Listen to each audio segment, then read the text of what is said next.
वर्तमान में समय में जितनी भी विपत्तियों का सामना मनुष्य जाति कर रहा, उसका प्रथम कारण पितरों की रुष्टता है।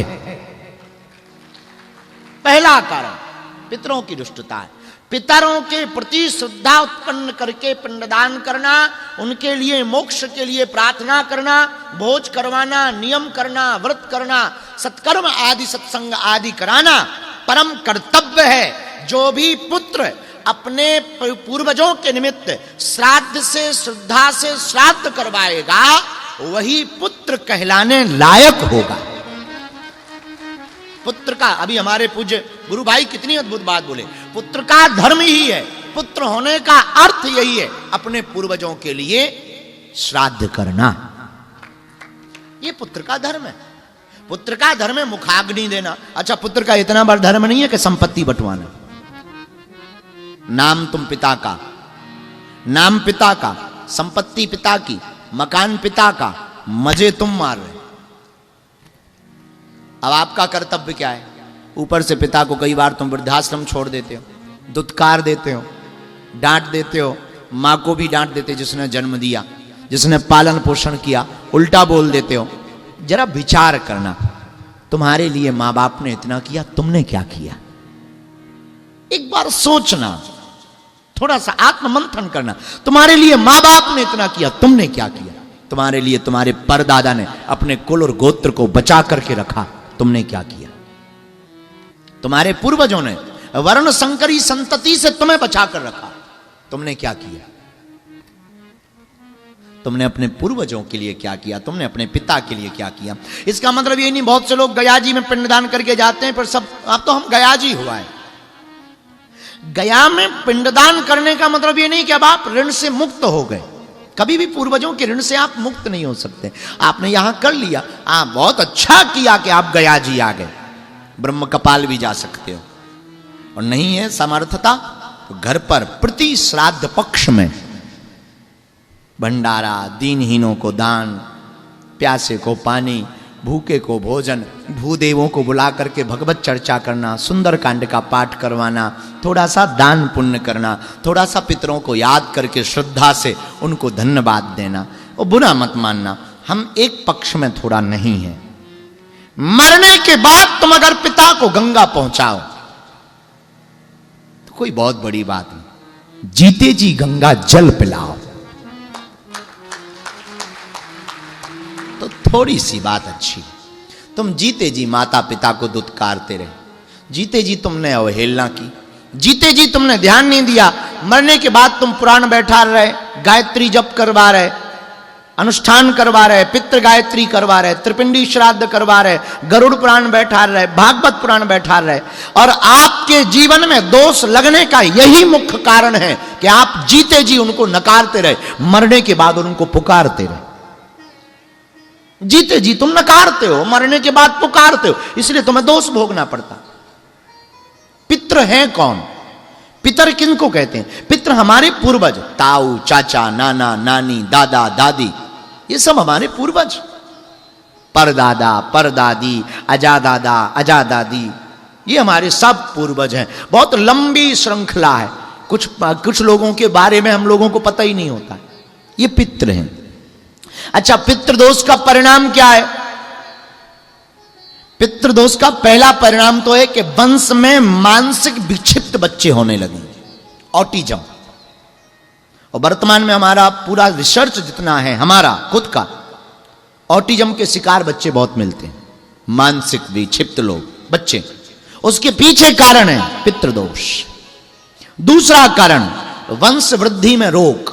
आज हर 10 शादियों में से 3 शादियां बिना वैज्ञानिक पद्धति के संतति नहीं जन पा रही। IVF, सेरोगेसी, बहुत सी पद्धतियां आ गई, इनके बिना संतति नहीं हो रही। उसके पीछे दूसरा कारण, पहला कारण यही है पितृदोष। तीसरा, पितृदोष का स्वप्न में पूर्वज दिखाई देना, खाने में बार बार बाल निकलना। पितृदोष क्या है? सपने में नाग दिखाई देना। पितृदोष क्या है? मरी हुई मृत आत्माएं बार बार दिखाई देना। पितृदोष क्या है? बार बार पुरुषार्थ करने के बाद भी सफलता ना मिलना। पितृ दोष क्या है?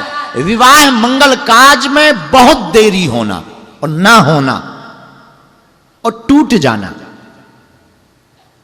ये भी पितृ दोष है। कई लोगों की शादी होती है पर तलाक हो जाते, चलते ही नहीं। कई लोगों का तो पूरा खानदान ऐसा होता है। आज हम जब व्यक्तिगत मुलाकात में बैठे हुए थे तो एक परिवार ऐसा आया, अब उनके बारे में हम कहेंगे नहीं पर हम उदाहरण आपको दे सकते हैं। वो परिवार आया, उनका पूरा परिवार, सब कुछ है, भगवान की कृपा है, शादी नहीं हो रही किसी की। 35 ईयर की बहन है। विचार करिए क्या बीतती होगी। इसका कारण पितृदोष है। बहुत से लोग ऐसे हैं, बहुत काम डालते हैं, जीरो के जीरो रहते, हीरो नहीं बन पाते। कारण क्या है? पितृदोष। बहुत से लोग ऐसे होते हैं जिनके बच्चे व्यसन में डूब जाते और छोड़ना भी चाहें तब भी नहीं छोड़ते, व्यभिचारी हो जाते। कारण क्या है? पितृदोष, पितरों की अशांति, पितरों की रुष्टता है। बहुत से लोग ऐसे हैं जिनके घर में महाभारत, भवन है, मकान है, गाड़ी है, बंगला है, नाम है, यश है, कीर्ति है, पर 2 वक्त की रोटी प्रेम से नहीं खाते। कारण क्या है? पितृदोष। बहुत से ऐसे लोग हैं जिनके घर में अकाल मृत्युएं बहुत होती। कारण क्या है? पितृदोष। बहुत से घर और बहुत से लोग हमने ऐसे देखे हैं जिनके पास धन है, वैभव है, लेकिन कलंक लगते हैं लगातार। कारण क्या है? ये पितृदोष है। अच्छा, आपने विचार किया पितृदोष क्यों लगता है? पहला कारण, अपने पूर्वजों की उपेक्षा करना। नहीं मानते। हम 2020वीं सदी में जी रहे हैं। हम मॉडर्न जमाने के लोग, पढ़े लिखे लोग, हम कौवा पर, गौ माता पर, कुत्ता पे भरोसा नहीं करते। ठटरी के बरे बनने पर भरोसा करते हो? तुम कौवा पर और कुत्ते पे भरोसा नहीं करते, पर अगर तुम बन जाओ तो भरोसा करोगे? बुरा मत मानिएगा, ये भरोसे की बात नहीं। कौवा प्रतीक है, श्वान प्रतीक है, पूर्वज नहीं है हमारे, प्रतीक है, उन तक पहुंचाने का संदेश वाहक है। अब वो आपको ये जो पद्धति रखी गई, ये वो पूर्ण तरीके से वैज्ञानिक पद्धति है, अंधविश्वास की पद्धति नहीं, वैज्ञानिक पद्धति है। कौवा को ही भोजन क्यों कराया जाता? कौवा की एक आदत रहती है, वो हमेशा मिल बांट करके खाता है। कौवा की दूसरी बात, कौवा की एक आंखी है, एकाक्षरी है, यहां भी घुमा लेता, वहां भी घुमा लेता, एक दृष्टि से सबको देखना। कौवा यम का प्रतीक है, कौवा एक प्रतीक है। कौवा हमारा पूर्वज नहीं है, बुरा मत मानिएगा। तुम तो इसीलिए भी परेशान रहोगे, जियत पिता को दीन न नीर, मृतक पिता को हलवा खीर। पावन तीर्थ गया में इस वर्ष भी श्री बागेश्वर हनुमान जी के चरणों के प्रसाद के कारण, गुरुदेव की कृपा के कारण 2 या 3 दिन का इस वर्ष भी हमको ठहरने का सौभाग्य प्राप्त हो रहा है। भगवान श्री सीताराम जी की मंगलमयी कृपा, आपके ऊपर पितृजनों की महती कृपा हुई कि आप ऐसे पावन समय में, श्रद्धा के पक्ष में, श्राद्ध पक्ष में, आप मोक्ष की नगरी गया में पधारे हुए हैं। केवल ये मोक्ष की नगरी नहीं है, ज्ञान की भी नगरी है। ये वही नगरी है जहां बुद्ध को बुद्धत्व प्राप्त हुआ था, इसीलिए इसका नाम बोधि गया भी, क्योंकि यहां बोध हुआ। बोध का मतलब हम लोग कई बार करते हैं ना, हमारे गांव में कहावत में, अब आप लोग शायद उसको समझ, हमारे गांव में कई बार बोलते हैं, क्यों? तुमने भोजन किया, बोध हो गया, बोध हो गया, हाँ बोध हो गया, आजा आनंद आ गया, बोध मतलब भर गए। ऐसे यहां पर बुद्ध को बुद्धत्व की प्राप्ति हुई, बोध प्राप्त हुआ, संसार के सत्य और असत्य का पता चला। तो केवल ये मोक्ष की नगरी नहीं, यहां केवल गयासुर नहीं है, यहां केवल सब देवता नहीं, यहां केवल भगवान विष्णु का पाद नहीं, सब देवी देवताओं के साथ यहां बुद्धत्व, अंग्रेजी में इसको कहते हैं एनलाइटेड होना। अंग्रेजी में इनलाइटेड कहते। तो अगर साधारण भाषा में हम लोग बात, आत्म साक्षात्कार को प्राप्त करना, इसी का नाम बुद्धत्व है। अच्छा, हम लोग जहां रुके उसका नाम संबोधि है। तिवारी जी ने बड़ा चुनकर नाम रखा, संबोधि, सम अवस्था पे पहुंचना। अच्छा, पूरी दुनिया में मजा सम का है, प्रकृति का नेचर भी सम का है। अब आप नेचर को बहुत करीब से देखेंगे तो बहुत सम का है। और अगर आपको जैसे किसी दिन आपको बहुत काम हो तो आपको टेंशन हो जाएगी, और किसी दिन बिल्कुल काम ना हो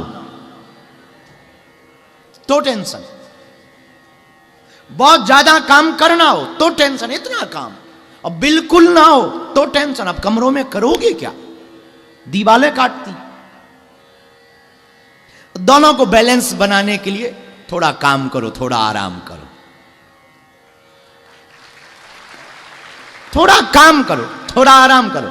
अच्छा, केवल हंसो, केवल हंसो तो गला फूल जाएगा। एक आदमी हमको मिला, हमने कहा कि क्या बात है, आज गले में पट्टा सिकाई कर रहे हो? बोले कल तुम्हारे चक्कर में गुरुजी हंसे बहुत। हम कहा हुआ क्या? बोले नसें फूल गई। हमें पहली बार पता लगा कि हंसने में भी नसें फूलती। हम कहा हो गया कल्याण।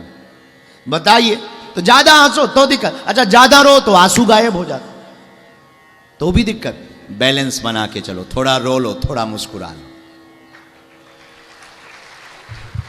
आज लेट हम इसी चक्कर में हुआ कि आज हमने ज्यादा खा लिया। एक तो दिन भर बहुत कुछ खाया नहीं, शाम को खाया, और इतना खाया कि ज्यादा खा गए। ये दोनों चंगू मंगू आ गए हमारे पास, और बैठे थे, हमने खूब खा लिया, पड़े थे एकदम भैंसासुर जैसे। ये लोग बोले कि गुरुजी जुकाम हुआ? हमके जुकाम नहीं हुआ, हमने बहुत खा लिया है, अब उठने का मन नहीं कर रहा है। कोई जुकाम नहीं हुआ, हम बहुत अच्छे हैं, बहुत खा लिए। अच्छा, तो हम पड़े पड़े सोच रहे थे ज्यादा खाना भी बेकार, और ना मिले तो बेकार, तो करें क्या? थोड़ा खाओ, थोड़ा भूखे रहो,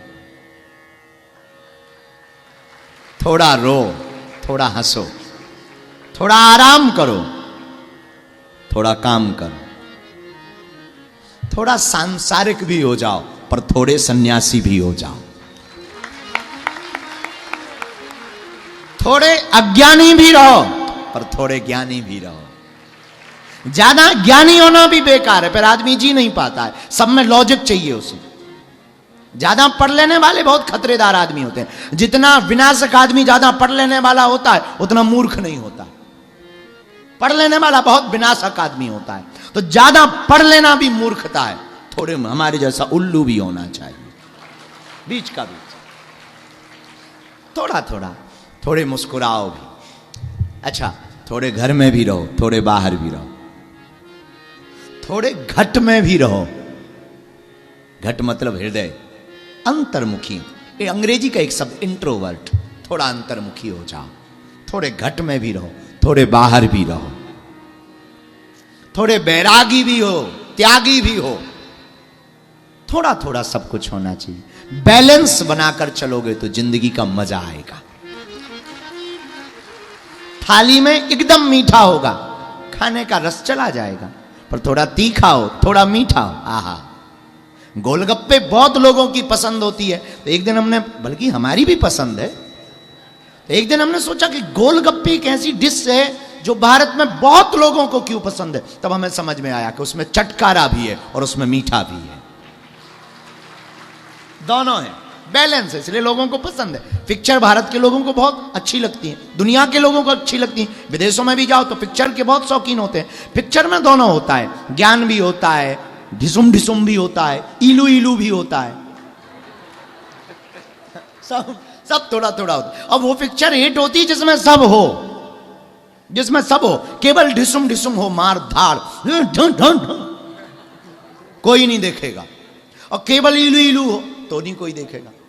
और जो बनाने वाले पिक्चर वाले डायरेक्टर होते हैं, कहानी लेखककार होते हैं, वो स्टोरी राइटर जो होते हैं वो बहुत अद्भुत होते हैं। वो लिखते हैं तो थोड़ा इमोशनल, थोड़ा हास्य, उसमें एक दो कॉमेडियन भी रहते हैं हमारे जैसे, तो थोड़ा हास्य भी, थोड़ा इमोशनल भी, कुछ रोने वाली बात भी, कुछ सिखाने वाली, थोड़ा प्रेम, ताकि पिक्चर का मतलब आपको जो अच्छा लगे वो आप पाओ।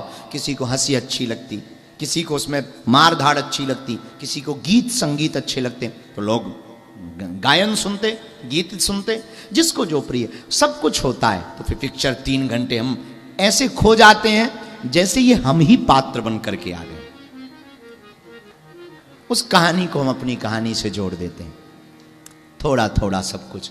तो आप लोग जहां आए हैं उसका नाम है गया, बोधि गया। बुद्धत्व की प्राप्ति बुद्ध को यहीं हुई, लेकिन जहां बैठे वो संबोधि है, यहां सब सम है।